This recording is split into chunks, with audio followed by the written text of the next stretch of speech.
अच्छा देखिए, आर्ग्यूमेंट या कम्युनिकेशन हो रही है तो मुझे लग रहा है कि वर्बल कम्युनिकेशन वो अवॉइड कर रहे हैं और आपसे बातचीत यानी ज़बानी बातचीत नहीं हो रही। आप लिख दें, लिख के बताएँ कुछ। अगर वो उससे भी नहीं समझ रहे आपकी बात, तो देखिए थोड़ा, जब कभी-कभी ऐसा होता है ना कि जब हम इंस्टेंट बात करते हैं ना, जैसे फेस टू फेस आपने मुझसे सवाल पूछा, अब मेरे ऊपर एक लायबिलिटी आ गई, मुझे आपको जवाब देना है, राइट? अगर आपने मुझे लिख के एक ईमेल लिखी होती, तो मेरे पास टाइम होता, अच्छा मैं अभी ऑफ़िस में हूँ, मैं अपने सारे काम करके फिर आराम से मैं आपकी ईमेल पढ़ के और उसके बारे में सोच के और आपको जवाब दे सकती हूँ, राइट? तो ईमेल में मेरे पास ये ऑप्शन होता। अब आप भी जब ईमेल लिखती हैं तो आप शायद इससे ज़्यादा उसके अंदर डिटेल्स लिख सकती हैं। आप अपनी और अपने हस्बैंड की कितने साल से शादी हुई वो बता सकती हैं, पीछे आर्गुमेंट का पर्पस क्या है वो बता सकती थी। आप अपनी एज, अपने बाकी फैक्टर्स अपनी लाइफ के वो बता सकती थी। तो क्या होता है, उसके अंदर ज़्यादा डिटेल होती, ज़्यादा बातें होती। उसके बाद ईमेल जब आपने की होती तो आप एक्सपेक्ट भी नहीं कर रही होती कि 1 मिनट में जवाब आ जाएगा।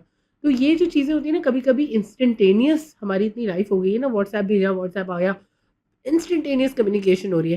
तो हमें थोड़ा-सा कभी-कभी स्लो डाउन होने की भी ज़रूरत होती है। जब आपकी सिचुएशन है, सबसे पहले मैंने जो बताया ना, आर्गुमेंट और कम्युनिकेशन, देखिए इसमें हो यही रहा है ना कि जब हम ब्लेम करते हैं किसी को आर्गुमेंट में, क्या होता है, हम झगड़े में, तुम तो हमेशा मेरे साथ ऐसा करते हो।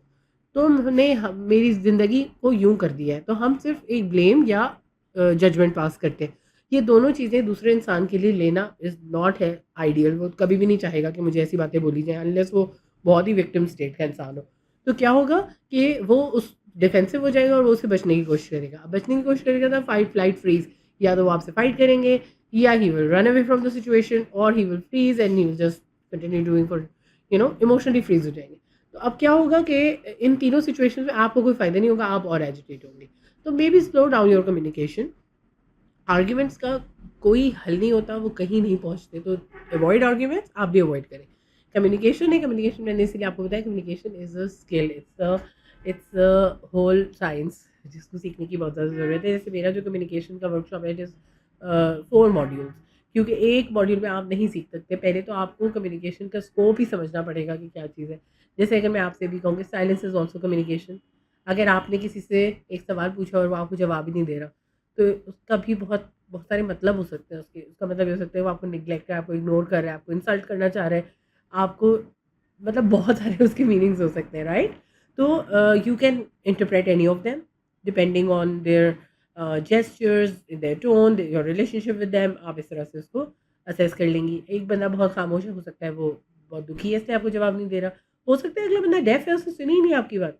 तो हर सिचुएशन में जो है उसका जो रिस्पॉन्स है उसकी इंटरप्रिटेशन कुछ और हो। तो साइलेंस इज ऑल्सो कम्युनिकेशन, जिसको हम कभी सोचते ही नहीं। तो आप सोचें, जो हमने कभी साइलेंस को कम्युनिकेशन नहीं समझा, तो जो बातें हो रही हैं उनको कितना इंटरप्रेट करने की ज़रूरत है और उनके बारे में कितना सोचने की ज़रूरत है।